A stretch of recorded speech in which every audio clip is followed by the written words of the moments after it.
Buenos días, buenas tardes, buenas noches. Mi nombre es César Marcus, esto es Cómo escribir un libro. Hoy vamos a hablar de las Amazonas de Dahomey. Muchas veces escuchamos hablar de las Amazonas, incluso muchas veces creemos que las Amazonas vienen de la Amazonía, de Brasil, de la época de...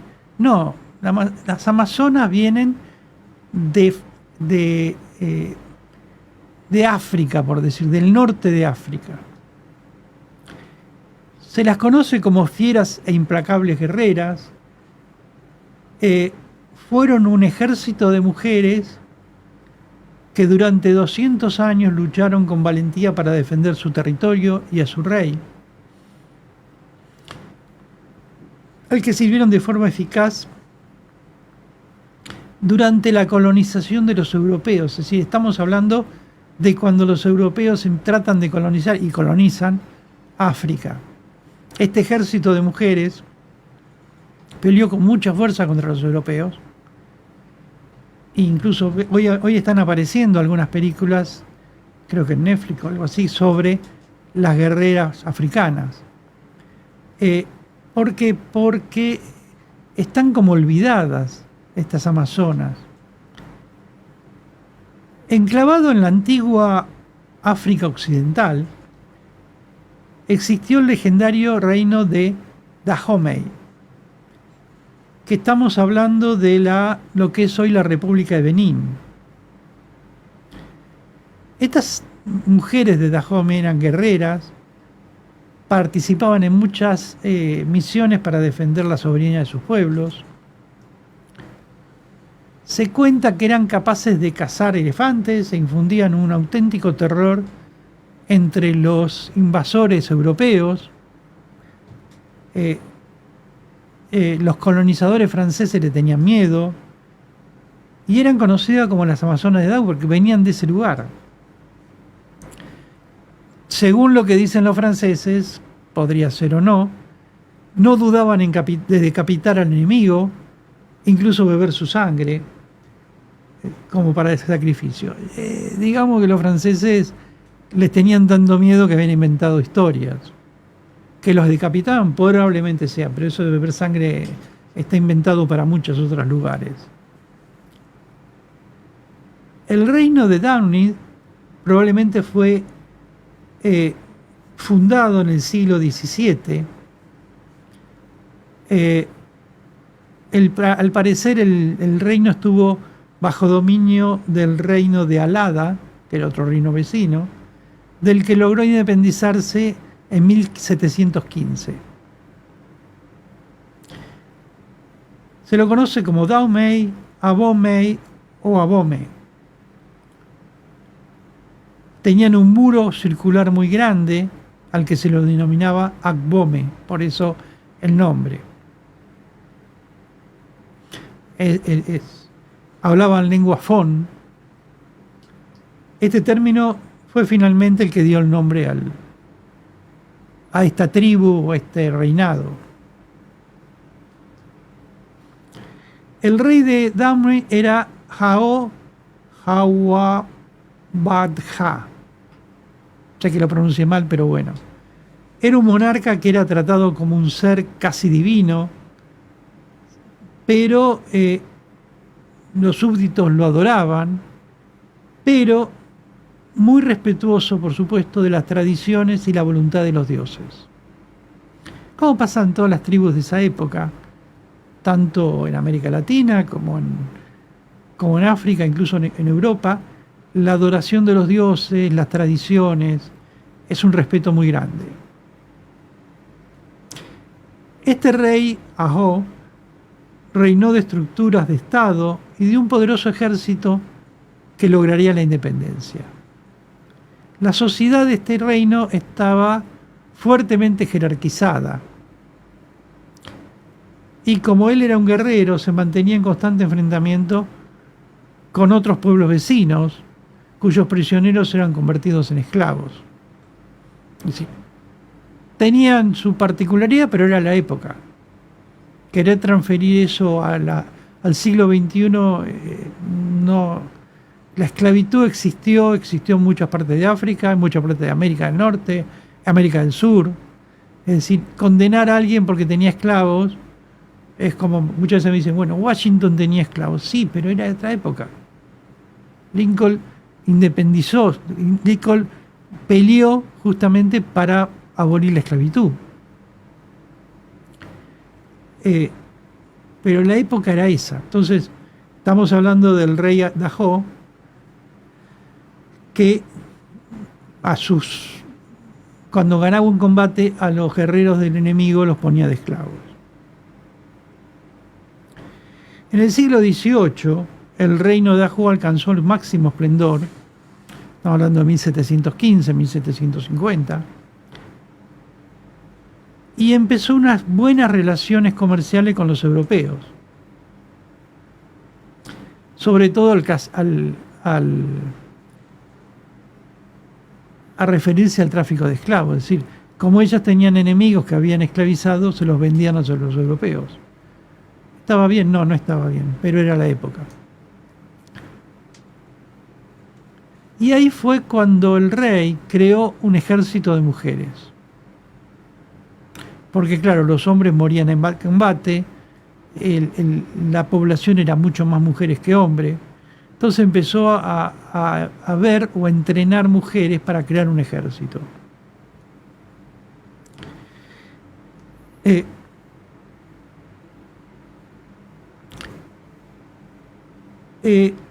ejército era considerado una clase un poco más baja que la real, pero estaba conformado por esposas de reyes, príncipes de la parte alta. Sí, volvemos a la parte del machismo, de donde el rey, sus príncipes, sus hijos, su comité, su grupo, mandaba a sus esposas a combate. No era muy... pero bueno. ¿Por qué? Porque tenían el estatus de consortes del monarca o de los monarcas. Pensemos que en esa época un rey tenía 10 esposas, 15 esposas.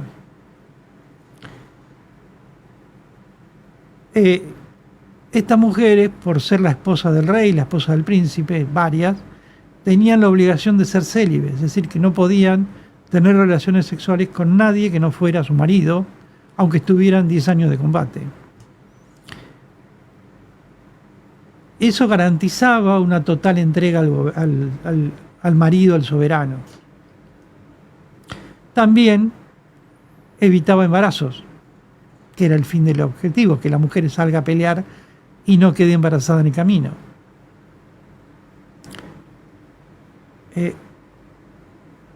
Estas mujeres formaban parte de un grupo de élite, que eran entregadas siendo niñas por su familia al rey, y el rey las acogía de pequeñas para transformarlas en mujeres fuertes, atléticas. Incluso había esclavas o hijas de esclavos en ese ejército, donde había una especie de grupo de élite y un grupo no tan de élite que cumplía órdenes. Había un estrato militar. Por supuesto, los hijos de los esclavos iban abajo.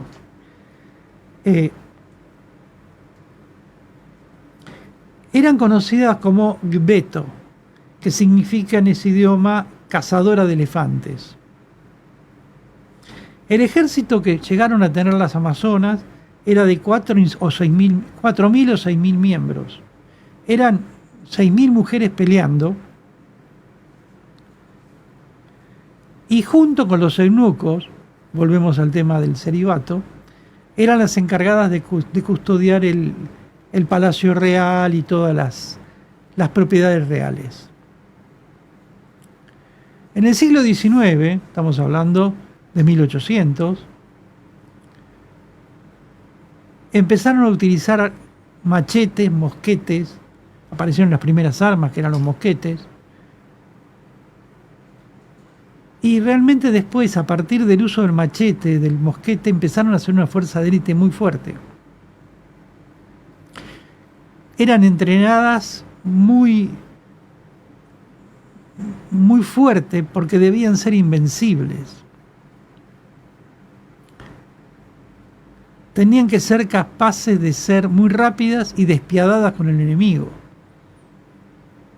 No estamos hablando de hace 1000 años, estamos hablando de hace 200.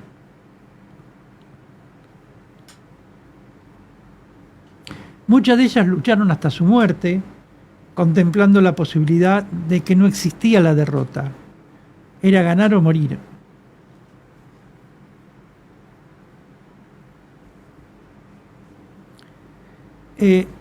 Tenían un nombre para ellas que se llamaba Mino, que eran, traducido al nuestro idioma, sería dedicadas al rey. Las que eran Nimo eran lo que hoy llamaríamos generales, teniente coronel, eran las más encumbradas. Después venía todo el grupo de soldados. Y dentro de ellas formaban lo que se llamaba el Gran Consejo. Es como cuando hablamos del rey Arturo, la mesa redonda del rey Arturo, donde estaban los grandes pensadores, los grandes guerreros. Bueno, acá había lo que se llamaba el Gran Consejo. Y tomaban parte en actividades del Estado, por supuesto, opinaban sobre el Estado. Tenían un carácter belicoso, eran ascéticas, vestían pobremente, salvo con el uniforme del ejército. Y eso las confería para el pueblo un aura casi divina, por decir. Mujeres fuertes, poderosas. El pueblo las veía como si hoy hablamos en Estados Unidos de los marines. Son los más fuertes que hay. Bueno, ellas eran una especie de eso. Entonces la gente las saludaba, las idolatraba. Era tal el respeto que tenían, que muchas veces los del pueblo tocaban campanillas para advertir de su presencia. Avisaban a los demás del pueblo tocando una campana que venía alguna de ellas o varias de ellas.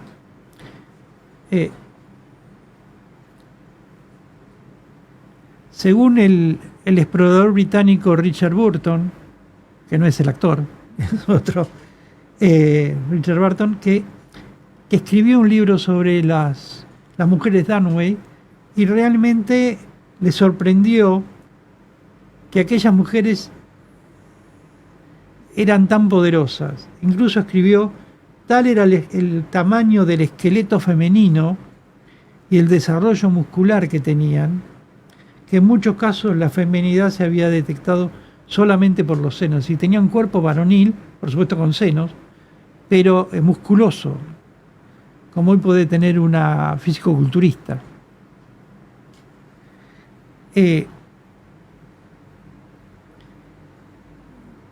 En esto podemos decir que incluso las catalogaban a Danway como la Esparta negra. ¿Por qué? Porque estaban en África, eran morenas, pero los espartanos griegos eran los peleadores más fuertes que tenía Grecia. Entonces Downey dice, bueno, esta era la Esparta negra, porque eran las mujeres más fuertes que tenía África.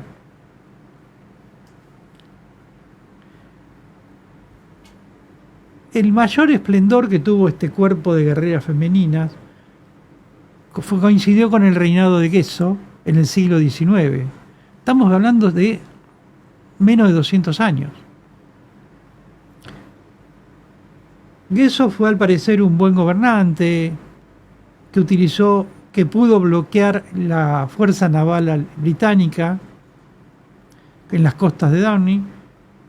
Esto estamos hablando del año 1851. 170 años atrás. ¿Por qué hizo esto? Porque quería abolir el tráfico de esclavos.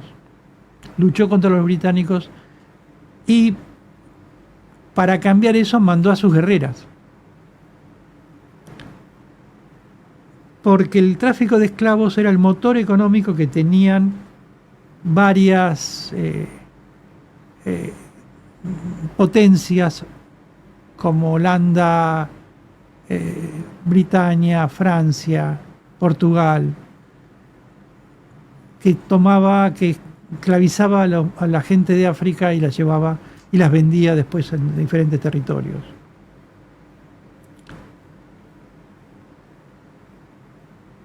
Eh, para compensar esta pérdida económica, porque claro, los británicos venían a buscar esclavos y traían diferentes plantaciones, como puede ser lo que conocemos hoy, aceite de aguacate y otro tipo de cosas. Entonces empezaron a compensar estas pérdidas atacando a reinos vecinos, como Nigeria.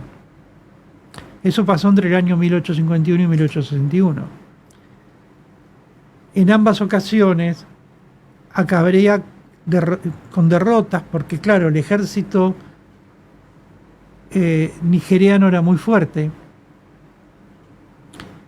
y tuvo muchas bajas en las guerreras amazonas. Durante la época de 1890, la expansión francesa en África fue muy grande, que incrementaron los problemas del reino de Dawney. Para ese entonces reinaba Benzazín, que no dudó en declararle la guerra a Francia, al país galo, con la declaración lo que llamó de Porto Novo.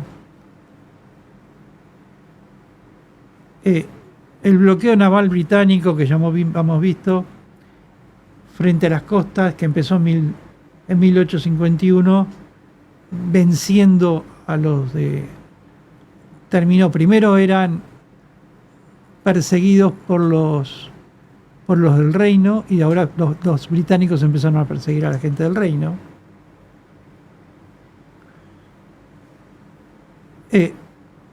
Donde las mujeres amazonas empezaron a perder primero integrantes y después fuerza.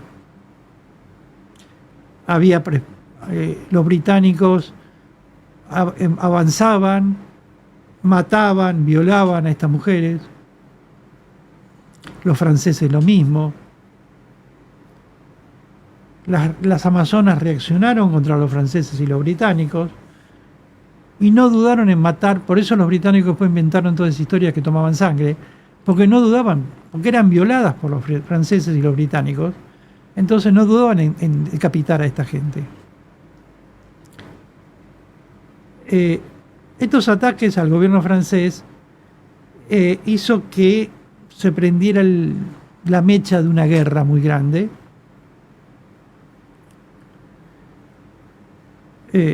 donde el gobierno francés empezó a mandar envíos, barcos, ejército.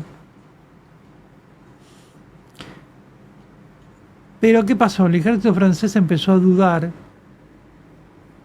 de si tenían adelante a mujeres, podían matarlas. Había una educación donde la mujer había que protegerla. Claro, los soldados se encontraron con estas mujeres guerreras y su condición humana les decían no se pueden matar mujeres. Entonces empezaban a retirarse cuando avanzaban las mujeres. Entonces el ejército francés tuvo que armar un grupo élite con los que no tenían problemas en matar mujeres. Ese grupo élite iba al frente, porque los demás, por su religión, por diferente educación, le impedía dispararle a una mujer.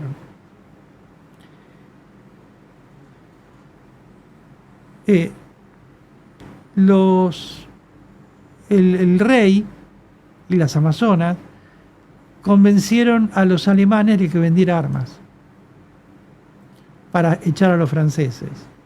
Los alemanes no eran inocentes en esto, porque sabían que si lograban echar a los franceses, ellos podían entrar en África. Siempre utilizando al ejército africano para echar a un poderoso y traer a otro. La batalla de Cotonou, donde los legionarios franceses eran mucha mayoría, con armamentos militares, enfrentó al ejército digamos, 2000 amazonas. Diezmaron a este ejército, mataron a muchas amazonas y vieron tomado el territorio del Amazonas. Es decir, ahí empieza el fin de esta historia, donde vemos que hicieron lo que pudieron para no ser invadidas.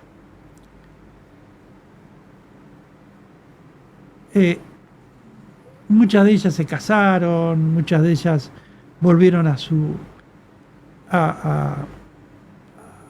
sus actividades. Otras se integraron a circos por su habilidad para manejar arco y flecha. Incluso el circo que estaba protagonizado por Buffalo Bill. Buffalo Bill había sido un gran asesino, cazador, o lo que quiera llamarlos en la California antigua. Había formado un circo donde él mostraba sus habilidades de disparo y había ingresado a algunas amazonas para mostrar sus habilidades en el arco y la flecha y de esa manera sobrevivir. Incluso en 1893 participaron en la exposición de Chicago. Entre 1890 y 1825 recorrieron Europa, Norteamérica. Hay una constancia que en 1891, por desgracia, unas 50 de ellas fueron exhibidas en el zoológico de París, rodeada de plantas exóticas, y que fueron visitados por 800.000 personas. Es decir, cuando comparamos la civilización, entre comillas, occidental, donde estas mujeres eran exhibidas en zoológicos, junto a los indígenas americanos, que también llevaban a Francia o a España, vemos que la civilización que llamamos no es tal.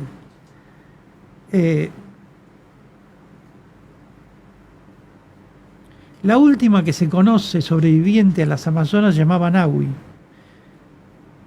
Vivió más de 100 años porque ella afirmaba haber peleado en la batalla de Cotonú.